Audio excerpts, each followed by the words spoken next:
Армысыздар, ақыны мен батырын ұлықтаған, ел жерінің қасиетін ұмытпаған қасиетті қазақ елі. Бүгін сіздермен туған жер бағдарламасы аясында менің туған жерім, сенің туған жерің, кіші туған жердің қасиетін, маңыздылығын арттыру мақсатында туған жерге саяхат атты ақпараттық сағатымызды бастауға рұқсат етіңіздер.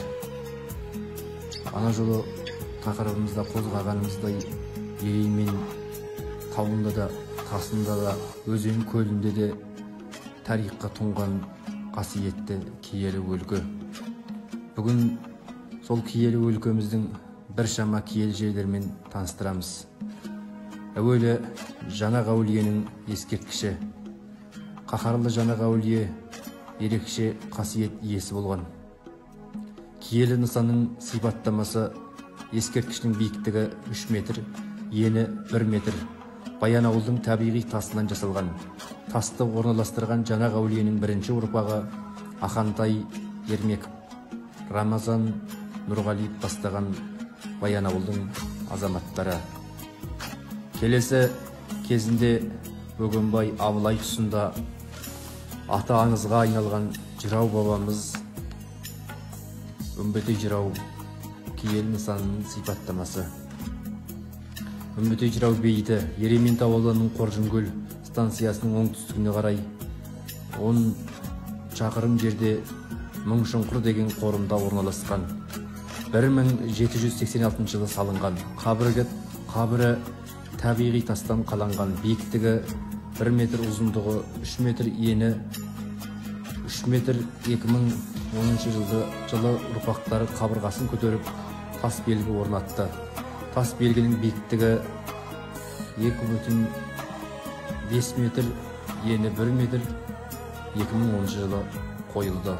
Үмбетей жыраулық поэзияның көрнекті өкілі, жалынды жыршы, адуынды ақын Данагөй Абыз жырау қазақ халқының жоңғар басқыншыларына қарсы күресте болып, тарихи оқиғаларды нақты жырлаған.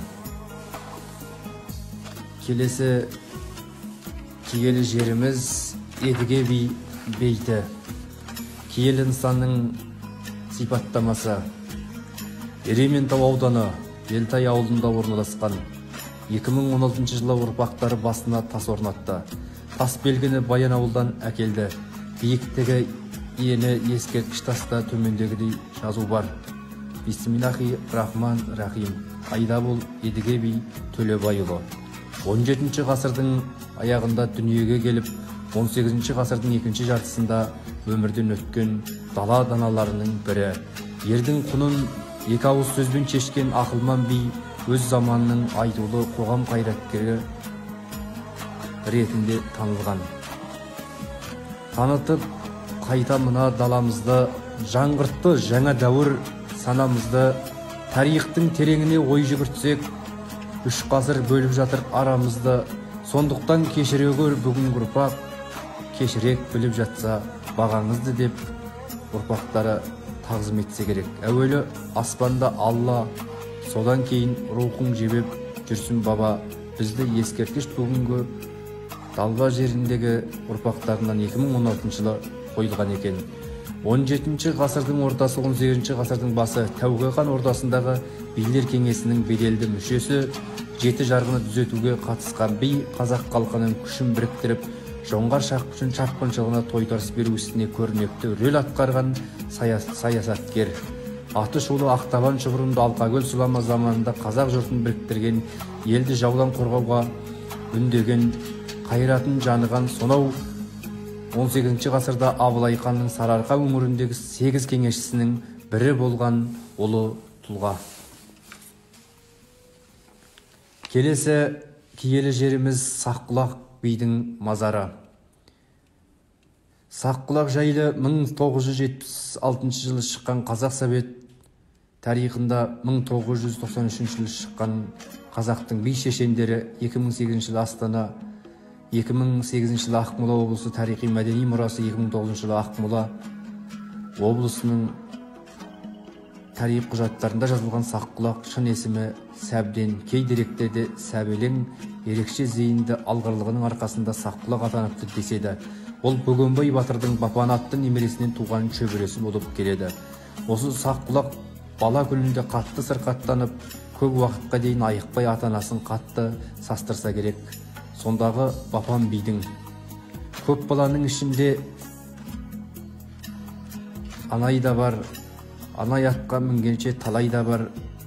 Жан құлақпен қоңқайға сенгеніңше, кетпен алда көріңді сарайлап ал деген сөзінен соның Саққұлаққа үлкен үміт артқанын байқаймыз.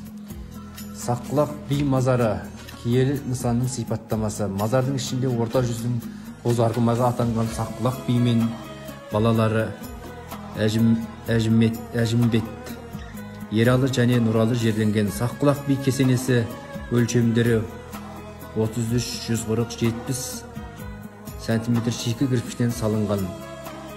Тас беттерінің қырларында екі тірек аралығының доға тәрізді жабаны мен бос жерлері бар. 8 қырлы күмбезде көлем түрінде болды. Уақыттың әсерімен мазар қабырғалары мүжіліп тозып жартылай құлаған еді. 2000 жылы Бөгенбай ұрпақтары ескі нұсқасының сыртынан жаңа күмбезді мазар тұрғызып қайта жаңғыртты. Бұл мазардың айналасында Бөгенбай батыр ұрпақтарының ескі қорымы бар. Ерейментау қаласының шығысына қарай 25 шақырым жерде Қоржынкөл көлінің жағасында орналасқан. Құрметті талғамы биік, әдебиет, мәдениет, тарих сүйкіш өнегелі қауым. Туған жер бағдарламасы аясында туған жерге саяхат атты ақпараттық сағатымыз осымен аяқталды.